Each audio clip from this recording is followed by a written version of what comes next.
Welcome back, and in this segment of the breakfast show we will be talking about the ancient Egyptian language and one of its scripts, which is the hieroglyphic script, and we will be learning more about the language, the script itself. We'll know what is it, what is a language, and what is a script. Is it the only script or not, as well as when was it deciphered, why was it forgotten, and more. And to shed more light on that topic, I'm happy and glad to be joined in the studio with Egyptologist and tour guide Mr. Samir Abbas. Good morning, sir. Good morning. Good morning, Mr. Abbas. Mr. Abbas, can you shed light about the ancient Egyptian language? You know, when it comes to the ancient Egyptian language, we are talking about one of the oldest written language in the history of mankind. And we are talking nearly about 5,300, 5,400 years ago, 3,200 BC or 3,300 BC. That's how old this language is. You cannot imagine how, of course, when I talk about the language, there is a written language and there is a spoken language. The spoken language was already, the ancient Egyptian language already spoken a long time before being written. But writing down the ancient Egyptian language using symbols or using letters or using phonetics symbols, that was one of the greatest step forward in the history of ancient Egypt. Because by doing that, they were able to record their thoughts and their ideas. And by the accumulation of the thoughts and the ideas, they managed to build their civilizations. I can give an example, like the invention of the computers, like 50, 60 years ago. And in 50 or 60 years, you know, so the invention of the computer with the accumulation of knowledge, which became easy to access and sort and classified by the computers, make a huge step forward and a great jump in the humanity, in the civilization in the last 50 years. The same happens when the ancient Egyptian language has been written. The ancient Egyptian philosophers, engineering scholars, they were able to write down their thoughts, their ideas for themselves, for other people within their generations, for other generations after them as well, and that helped greatly in building civilization after that. And that's why nearly 500 years after the language being written, we had enough accumulation of knowledge written and sorted by the ancient Egyptian people to start building the step pyramid and the Great Pyramid after that. So that is the importance of the language. Well, indeed, as you've mentioned, it was the base for what we call the historical era in Egypt, which started with what we also refer to as the dynastic era as well. And actually, that was a remarkable time. Would you please tell us about the first or the beginnings of this, let's say, because we're reading it, not the spoken language, but the written script, the beginning and the start of that written script? Okay, so in making a note about your comments, which is it was very important to differentiate between the historical period and prehistorical period in ancient Egypt, and that happens by the language. Once the language is written, we had a historical documentation written by the native people, the ancient Egyptians in that time, and that's how we can differentiate between the prehistory, which is there is no written record to know the actual history, and the historical period after that. And then the historical period, we come to the dynastic period, which is Old, Middle, and New Kingdom. One of the very important facts of the ancient Egyptian, first, it is a big mistake to call it hieroglyphics. And I hope we can get to the illustration number 1, which is on the screen. So that's a picture from one of the temples in ancient Egypt. And I believe that we should be displaying that the first picture. Yes, the first picture, which is picture number 1. Yeah. So, and it shows... yes, here it is exactly. Right now. So this one is come from a temple, which is most probably Hatshepsut temple in Deir el-Bahari. And it's showing the beauty of the ancient Egyptian language, which is, this type is called hieroglyphics. We will come to the term hieroglyphics from where it comes later on, but it's one of the most important things in the language is artistic. It is a decoration language. When we come to the ancient Egyptian language, we are talking about 3 different ways of writing, actually 4 different ways of writing. Hieroglyphics, hieratic, demotic, and Coptic. The 4 of them, they are called the ancient Egyptian language, and they are different forms of writing of the same spoken language. So that is the hieroglyphics.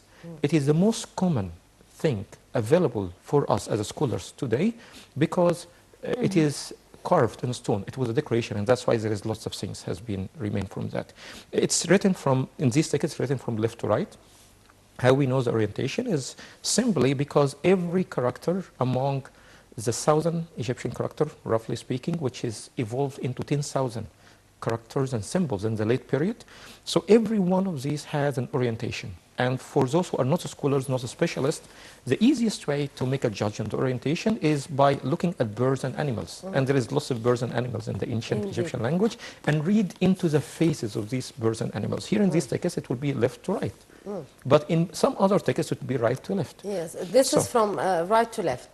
That will be, it will go, right. we are reading into the faces, it will be from left to right. So the tickets here, you know, the middle one, the middle line saying, Nisu Biti. Nisu is, that is the most important title for every king. When you see the oval shape, which is called Khartouche, that's inside is the name of the king. And that's how we can easily figure out or decide the age of the temples or the age of the buildings. Nisu Biti means the king of the south and the north, the king of the unified kingdom. And that was the most important title of the king. And then we have the name of the king, Min Khibra. Every king has at least two names, two famous names. A birth name and coronation name. The birth name is... Well, we do have another photo as well. Yeah, so that's this one is come from the temple of Abydos, which is called the king list. That is illustration number 2. And the king list is help us to understand, you know, that's how we know the Egyptian history. The ancient Egyptians, they are the first nation, the first civilization to record their history. What we have in this picture, we have the king Seti the First, with his son Ramesses II, you know, like the child in this scene is Ramesses II, and the father is teaching his son about the history of Egypt and introducing the timeline of the ancient Egyptian king for his son. That's what we have in this illustration. So this is not the only one, the only king list, which is we have it in Egypt. We have another one, which is in a remote corner and hidden corner in the Egyptian Museum, which is Saqqara, king list. And we have 3 of them, unfortunately, not in Egypt, in overseas, like Palermo stone, like Karnak list, and Turin papyrus, unfortunately, has been taken and in museum abroad.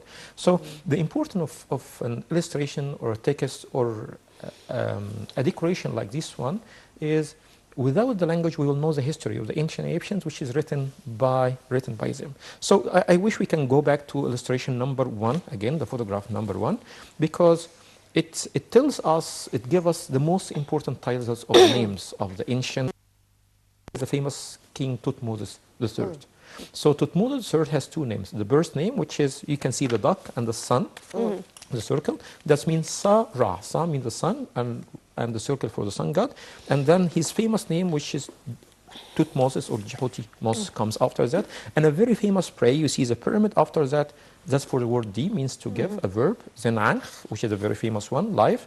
Jet, forever, may he give in life forever. Since I don't want to divert from what we're talking about, but since you started talking about the king's names, would you tell us more about them? Because actually there are 5. So since we've discussed 2, I think it's worth mentioning to talk about the other 3 as well. So, you know, so the most famous among them is the birth name and the coronation name. The birth name and the coronation name, and the rest, they are more like titles because they are not very much from a king to the other. But the birth name and the coronation name, both of them, they are very distinct, and both of them, they are different. Sometimes actually kings taking the same coronation name. But more or less the 5 names, the king has to acquire the 5 once he ascends the throne, because as you've mentioned, we have the birth name, which is given by his mom and dad or his parents, especially his father, and then we have the coronation name, which he gives to himself, but the other epithets are still important because they indicate his divinity, whether the Horus name, the Nepti names. So how do you see these names? So what you are saying is completely right, but my personal judgment comes from you prefer the first 2. From how much the first 2 names, the birth name and coronation name, repeated in Egyptian monuments. Compare with the other three names. Even the Horus name, which is important, is not as often repeated. Exactly, is not as often repeated as the birth name and the coronation name. You know, so Sarah and Nusu Biti, both of them, there is no text for a king without the birth name and the coronation name. The other three names, they might be mentioned and not, but there is a reason why there is different names. So. And by the way, we have the same custom until today, you know, in the countryside, especially in the south. Really? So the birth name or something, and sometimes he calls them another nickname which is completely different than the birth name. And for the ancient Egyptian kings to have different names, that was sometimes political compromise. And when you in a birth name, they will have the name of one god mentioned, which is, for example, in our example here, that will be the god Ra. That is his name is mentioned in the coronation name. But for the birth name, we have the name of the god Jehuti, which is mean that he's praising two gods in his names. For Amenhotep, which is he was named after Amenhotep, but normally they choose the other names which is referred to another god to make sure that they will satisfy more than one god with a different name. And the same applied for the other three names, which is Nepti and Horus as well, because Horus and Nepti, both of them, they are a very famous god which has to be satisfied as well. Horus is a god of war and a god of divine birth. And the Nepti, which is of the two ladies, the Nakhbat and Wadjet, and both of them, they are considered the guardian of the south and the guardian of the north, which is very important to make sure that they will please and satisfy every priest and every temple and make a compromise between the different sects of the ancient Egyptian religion. Sir, what about the structure of the language itself? So that will be one of the very interesting actually things. The structure of the language, there is, maybe we can jump into illustration number 8. Okay. So the illustration number 8 is showing a group of symbols, which is the smallest groups we have. And this group, which is giving sounds, every one of these symbols or these pictures give one sound, which is make it like our alphabet today, like A, B, C, D, E, F, and so on. But that is not, and some people wrongly mistake that they think that is the only symbols in the ancient Egyptian language. No. So this brought by Western archaeologists and scholars in the beginning of deciphering the secret of the ancient Egyptian language to associate the ancient Egyptian language with the phonetic languages we have. And they came with these 24 or 26 characters, which is different sounds, very much like the English alphabet or the Arabic alphabet, to be able to write down or read symbol text using it. But actually, it is more than 1,000 as in the beginning in the Old Kingdom, and evolved into 10,000 in the late period. And the beauty of the ancient Egyptian language is using only one symbol, you can write a word. So, Ankh is 3 sounds written by one symbol, and it is a word. So you don't have to write down 3 symbols for one word. Sometimes actually one symbol refers to 5 sounds together, like Hetep, like Neferu. It's 3 sounds and 4 sounds in one word. Another important fact, of the ancient Egyptian language is the name of the language itself. What we know, what is the most common for us, is hieroglyphics is the name of the ancient Egyptian language. And that's one of the biggest common mistakes. One of the biggest misconceptions of the ancient Egyptian language. No, hieroglyphics is a Greek word. It doesn't make sense. The ancient Egyptians to name their own language with a Greek word. So hieroglyphs is 2 words. Hiero means sacred, glyphs means writings. And that was a name which is given by the Greek scholars when they made it to Egypt, more specified Herodotus, when he made it to Egypt, to name that kind of script which is seen in the ancient Egyptian temples. It was sacred writings in his eye. But the ancient Egyptians used 2 different names for their language. It depends on what the language represents. So Ra in Kemet. Ra in Kemet means the tongue of Egypt. Kemet means Egypt back in that time, and that was the most common name of the ancient Egyptian language, Ra in Kemet. If the text has a religious background, is a religious text, it will be Medu Neter, the words of the god. So, but hieroglyphics, hierotics, demotics, Coptic, all of them is Greek letters, and because of the early scholars who studied The ancient Egyptian civilization, they come from a Greek, so they come from a Western background, they adapted the Greek names. Now, I'd like to ask you about the decipherment of the hieroglyphic script, because for a certain period of time, that script and the way of writing was lost and then regained. So would you tell us when was it lost and why, and when was it regained and how? That was one of the very important, actually interesting things to discuss about how it was lost. And the good thing is the ancient Egyptian language hasn't been lost. The ancient Egyptian language is still living in our daily life today. But I'm talking about the script. The script. Not the language itself.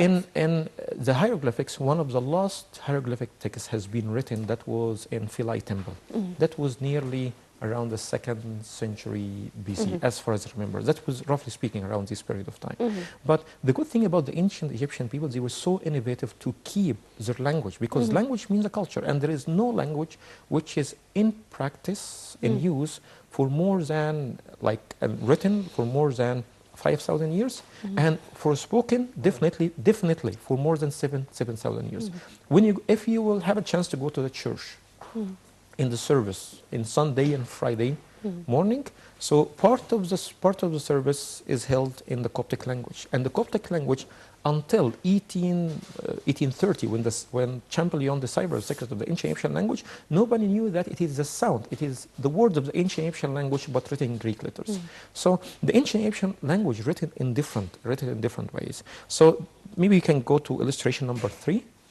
In illustration number 3, we have a script which might be looks like not familiar for many people, but this script that was the most common script. We are seeing the script here, Mr. Abbas. Yes, so this is the most common script which is used by the ancient Egyptian people to write down their own language. This is the hieratic. Exactly. So it is a common mistake to think that hieroglyphics was the common way of writing down. Hieroglyphics was only a decoration. Think about how complicated it is to write down your daily report, your diary, using hieroglyphics. To draw it, it will take forever to draw one image. Yeah. So it was not always the case. No, it was. If you watch what it is, it's. That was the one which is used in daily use. By the way, it was evolved from hieroglyphics. There is a big debate if they evolved from hieroglyphics or both evolved from in the same time. But it is the same sign, which could be. You can take an hour to draw it. In a second, you can write it with hieroglyphics. Maybe we can go to illustration number 4, which is showing a comparison between some of the hieroglyphic symbols and hieratic symbols, and you can see, for example, look at. We are in illustration number 4. I wish we can get it on the screen now, and it shows how hieroglyphics was so complicated compared to hieroglyphics. Here it is. And I will choose one of them, which is the owl.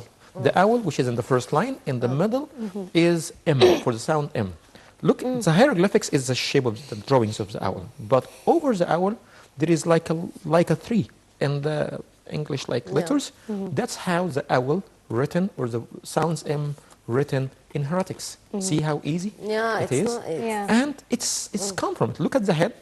The first part is the head, and then the chest and the wings, which is the second part, which is also. And you've done here something nice. The illustration shows the hieratic on top, and then the full shape of it under it. Exactly. That's what I'm talking about, and that's why hieroglyphics evolved from hieroglyphics, and it was used for daily language. But the problem, which is mean that there should be much more text written with the ancient Egyptian language with hieroglyphics than hieroglyphics. But why it was written in hieroglyphics, and what is the material which it has been used. So they haven't used hieroglyphics on walls, except if it was a graffiti, like made by people visiting buildings and left a graffiti. But they use it in papyrus, mainly. And they use it for daily uses, in libraries, in temples.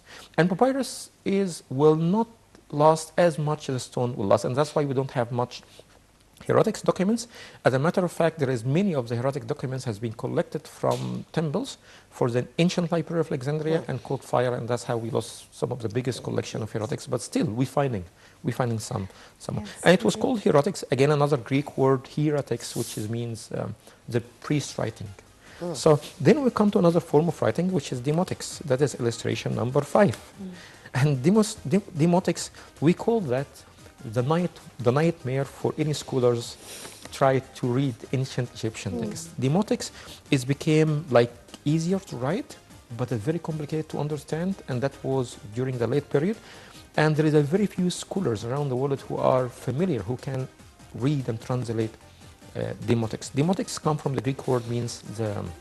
Yes, and I'd like to take that chance to pay homage to the memory of the late Egyptologist Dr. Abdel Halim Nuruddin, who passed away this month. And he was one of the leaders in the field of, and one of the pioneers of, in the field of, demotic language, as you've mentioned. It just, I had to pay homage and tribute to him because I don't know if you know or not, he passed away this month. Last week. You know, so it was a big news when he passed away. I know Dr. Abdel Halim personally. Yes. I had the privilege to study under his supervision in 2 different colleges and 2 different degrees. Dr. Abdel Halim Nuruddin is one of the foundations of the Egyptology in Egypt. Almost most of the students, you know, which is graduated in the last maybe 20 years, they have the chance, even the big names today, they have the chance to study, you know, under his supervision. And Dr. Abdel Halim Nuruddin, you know, that as you mentioned, that he was a specialist in the ancient Egyptian language, especially in the demotics as well. And one of the interesting things about Dr. Abdel Halim Nuruddin, until the last breath, he is still supervising masters and PhD degrees, and he's still giving classes. Yes, of course. And Mr. Samir Abbas, our Egyptologist and tour guide, thank you very much for being our guest for today. And now our